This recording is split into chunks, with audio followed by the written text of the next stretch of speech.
वैष्णवों की 3 निष्ठा होती हैं, बहुत ध्यान से सुनिएगा। वैष्णव को कम से कम 3 निष्ठाओं का पालन करना चाहिए, तभी उसका वैष्णव धर्म निभता है। सबसे पहला नाम निष्ठा, ठाकुर जी के नाम के प्रति निष्ठा। नाम जप नित्य किया करें। बंधुओं, कई लोगों को नाम जप में आलस्य आता है, नाम जप में उनको मन नहीं लगता, रुचि नहीं होती। पर सदा याद रखें कि नाम औषधि है। जो काम ठाकुर जी भी नहीं कर पाते वो नाम करता है। कोई पूछे कि ठाकुर जी कहां से प्रकट हुए, तो भगवान को प्रकट नाम ने ही किया है। ठाकुर जी नाम के बिना प्रकट नहीं होते। मैं कथाओं में कहा करता हूं, जिसने गाया उसी ने पाया ठाकुर जी को। जो गाता नहीं है ठाकुर जी को, वो पा नहीं सकता। आप लोग कहें कि हमको सेवा में बहुत सुख मिलता है, हमसे परिक्रमा लगवा लो, कथा सुनवा लो।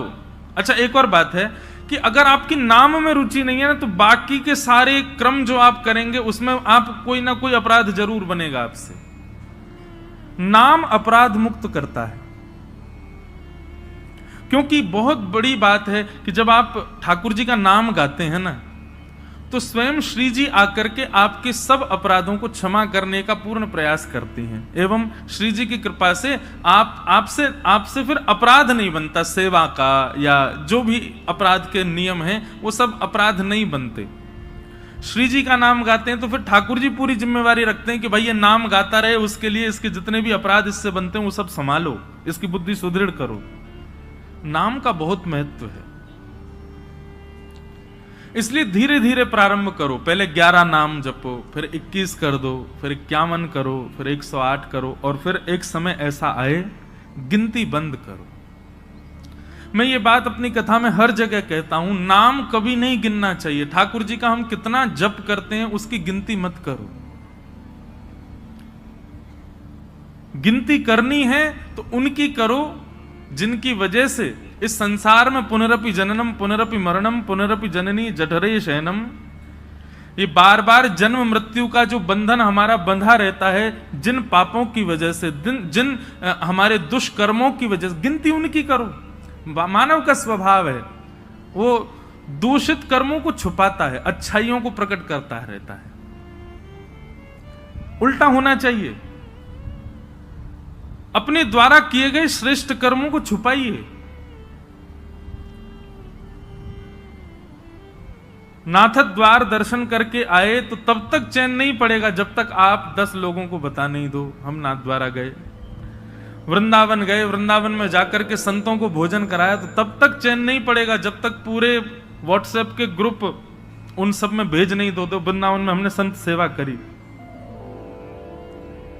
कभी किसी का हृदय दुखा करके व्हाट्सएप पे मैसेज भेजते हो, बोल मैंने इतने लोगों का आज हृदय दुखाया।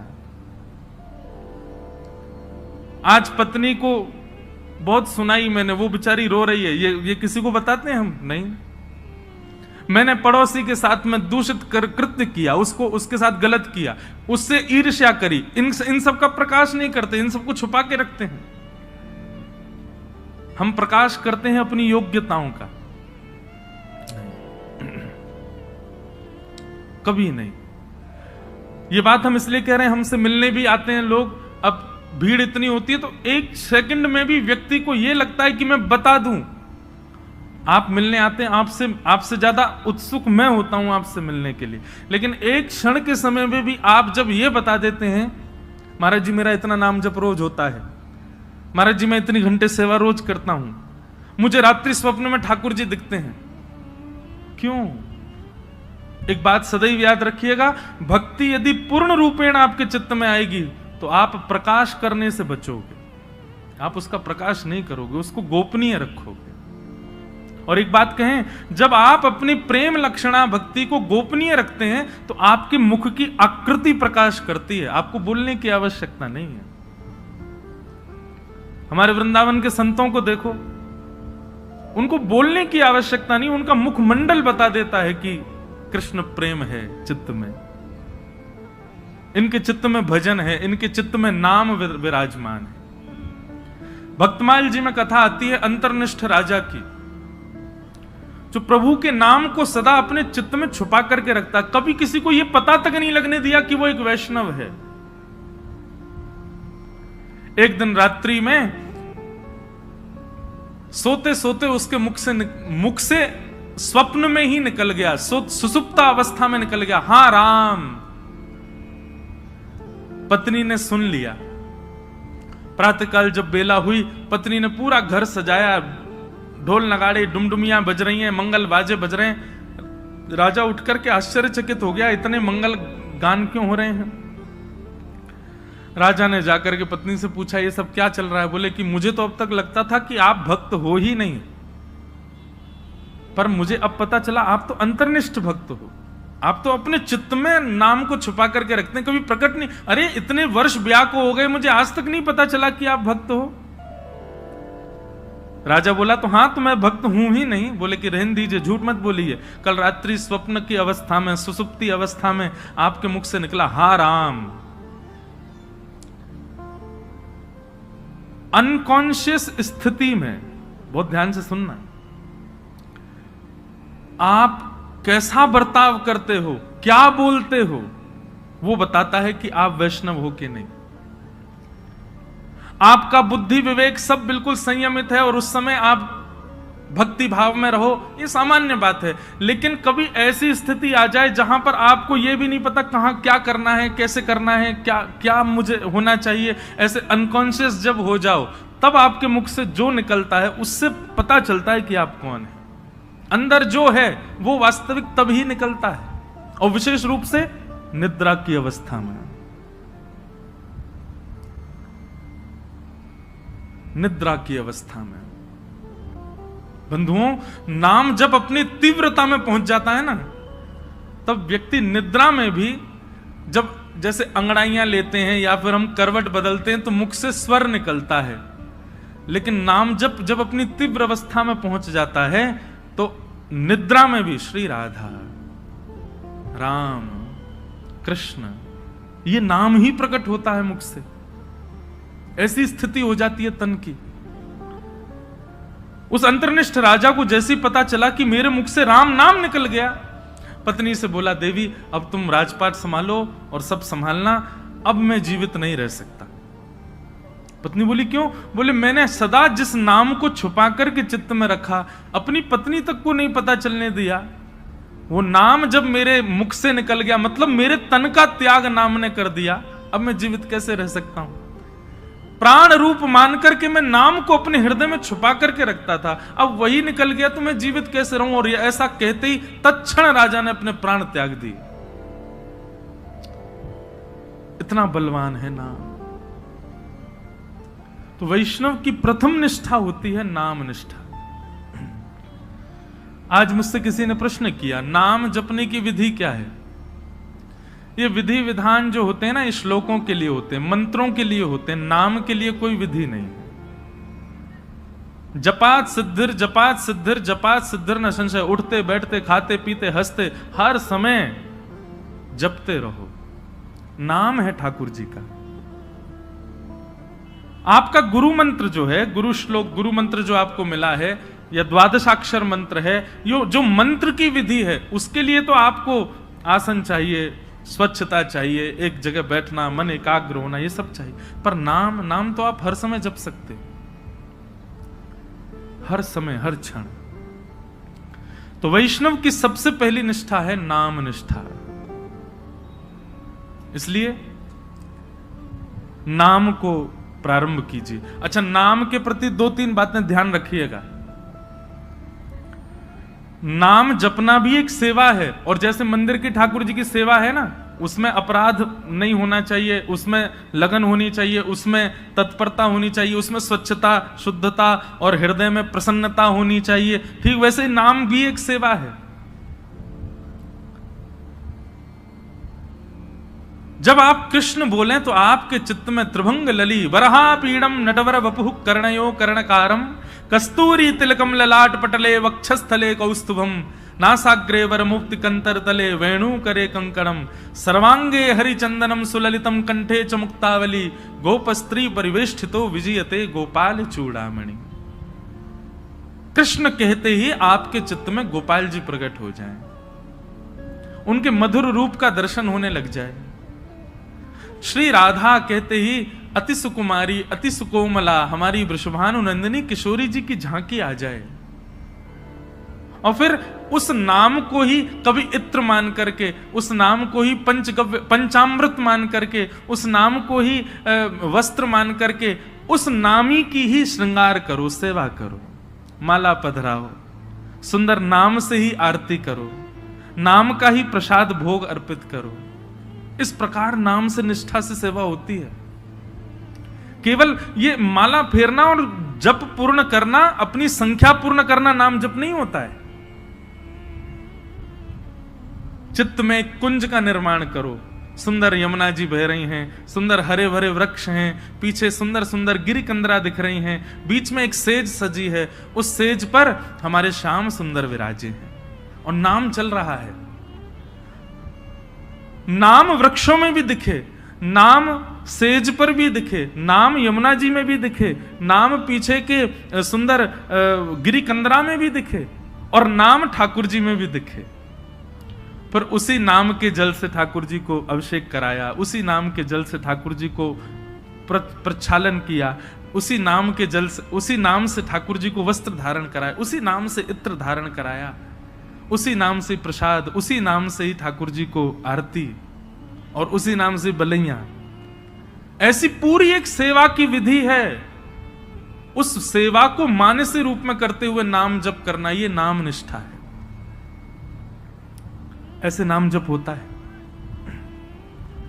नाम जप का दूसरा रूप,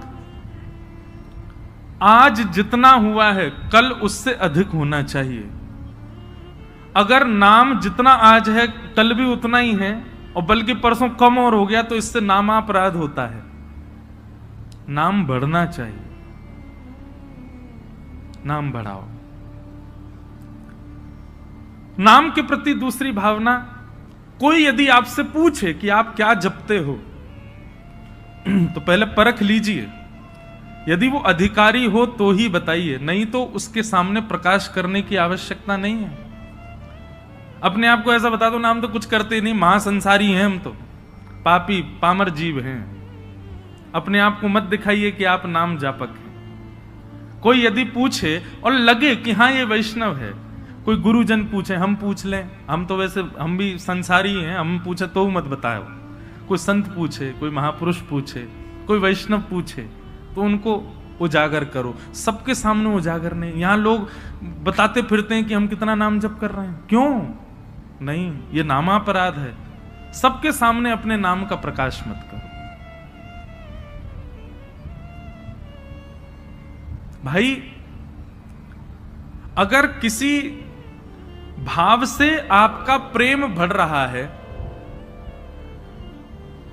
उस भाव को गोपनीय रखो ना, उसको प्रकाश करने की आवश्यकता क्या है।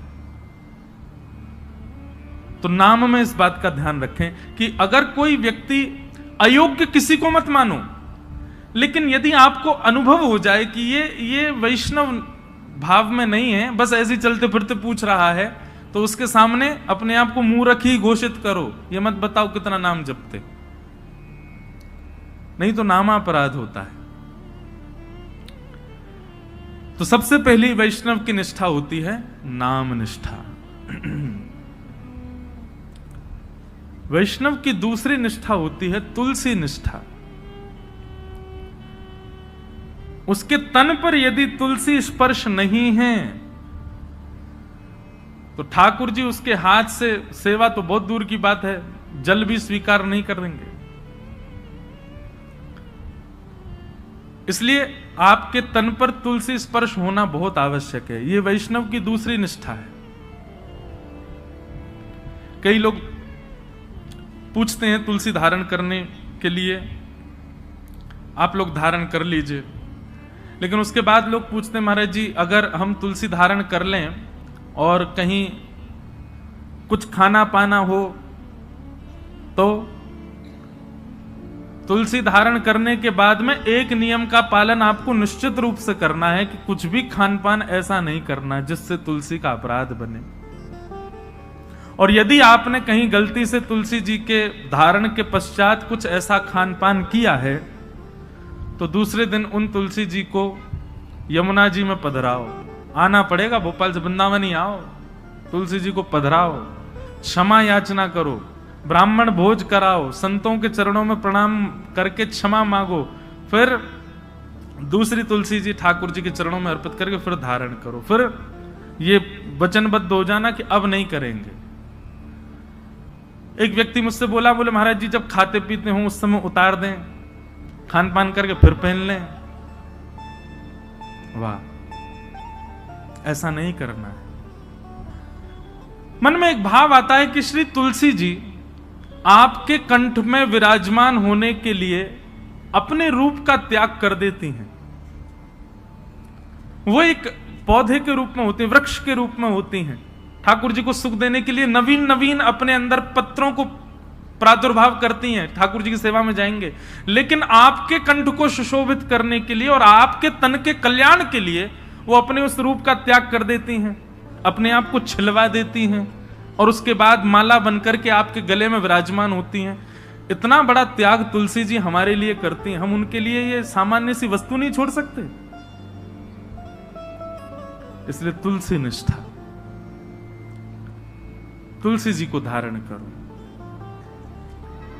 तुलसी जी गले में धारण होने के बाद में जैसे ही आप कुछ भी पाते हैं, पहली बात तो प्रसाद ही पाएंगे, प्रसाद पाते ही जैसे ही कंठ से नीचे जाएगा, कंठ में तुलसी जी है, नीचे जाते ही उसमें जितने दोष होंगे सब समाप्त हो जाएंगे। तुलसी जी कंठ में धारण हैं और उस समय आपने जलपान किया तो जलपान जैसे ही तुलसी जी के यहां कंठ से नीचे गया, तुलसी जी का स्पर्श होते ही वो साक्षात श्री यमुना जी का, श्री गंगा जी का जल हो जाएगा, ठाकुर जी का चरणामृत हो जाएगा।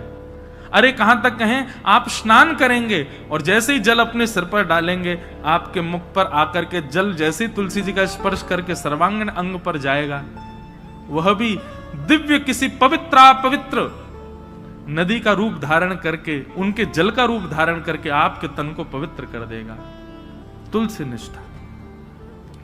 कई संप्रदायों में तुलसी जी का भाव ऐसा धारण करो पर स्नान के समय मत करो, उसमें ऐसा भाव है कि तुलसी जी का जल चरणों में आ जाएगा। तो सब संप्रदायों के अलग अलग भाव हैं। कहीं पर ऐसा भाव है कि तुलसी जी का जल तन पे जाना चाहिए तभी पवित्र होंगे। तो अपने अपने गुरुजनों की प्रणाली के अनुसार आप उसका कर सकते हैं भाव। कई मन में भाव रखते हैं कि हम शौचाचार के लिए जाएं तब तुलसी जी को उतार दें। आपके भाव के ऊपर निर्भर करता है, आपका भाव कैसा है, उस अनुसार आप उसका पालन कर सकते हैं। नहीं तो शास्त्र और संतों की आज्ञा तो 24 घंटे आपके कंठ में तुलसी होनी चाहिए। तो दूसरी निष्ठा क्या है? तुलसी निष्ठा। और तीसरी और सबसे विशिष्ट निष्ठा एकादशी निष्ठा। वैष्णव को एकादशी व्रत निश्चित करना चाहिए। एकादशी के दिन अन्न में पाप का निवास होता है और उसके कारण एकादशी के दिन, अब यहां पर भी एक बात आ जाती है, भाव की बात आती है। देखो, भाव प्राधान्य जब हो जाती है ना बात, तो फिर वहां पर नियम नहीं चल पाते। बहुत ध्यान से सुनिए सब लोग। अब हमारे राधा वल्लभी है और हमारे हरिदासी वृंदावन के, वहां पर अधिकतर एकादशी नहीं मानी जाती।